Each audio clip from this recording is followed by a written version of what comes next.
தமிழ் ரசிகர்கள் அனைவருக்கும் வணக்கங்க. இன்னைக்கு கற்றாழை தாங்க நம்ம எடுத்திருக்கிறோம். இந்த சின்ன துண்டு அளவுக்கு கற்றாழை இருந்தால் போதும் ஒரு நாளைக்கு.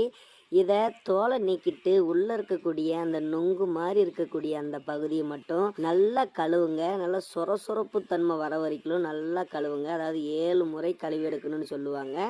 கழுவி எடுத்து இதை வெறும் வயிற்றுல அப்படியே உள்ளுக்கு சாப்பிட்டுடுங்க. இப்படி நீங்கள் டெய்லியும் சாப்பிட உங்களுடைய உடல் நல்ல குளிர்ச்சி அடையும். மேலும் ஆண்களுக்கு ரொம்ப நேர தாம்பத்தியத்திற்கு இது வழிவகுக்குங்க. தாம்பத்தியத்தினுடைய வாழ்க்கையை மேம்படுத்தக்கூடிய அற்புதமான ஒரு பொருள். இதுக்கு இன்னொரு பெயர் பார்த்தீங்கன்னா செங்குமரி என்று சொல்லுவாங்க. தாம்பத்தியத்தில் அதிக உணர்வுகள் கொண்ட பெண்களையும் அடக்கக்கூடிய ஆற்றலை தரக்கூடியது ஆண்களுக்கு. தொடர்ந்து பார்க்கலாம். மேலும் இந்த மாதிரி மருத்துவ குறிப்புகள் உங்களுடைய மொபைலில் நீங்கள் பார்க்கணுன்னா மறக்காமல் நம்ம சேனலை சப்ஸ்கிரைப் பண்ணி பெல் ஐக்கானை கிளிக் பண்ணிக்காங்க.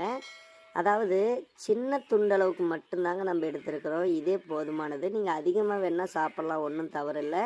பெண்கள் இதை டெய்லியும் காலை வெறுவயத்தில் சாப்பிட்டு வர்றதுனால கர்ப்பப்பை கோளாறுகள் முழுமையாக சரியாகுங்க.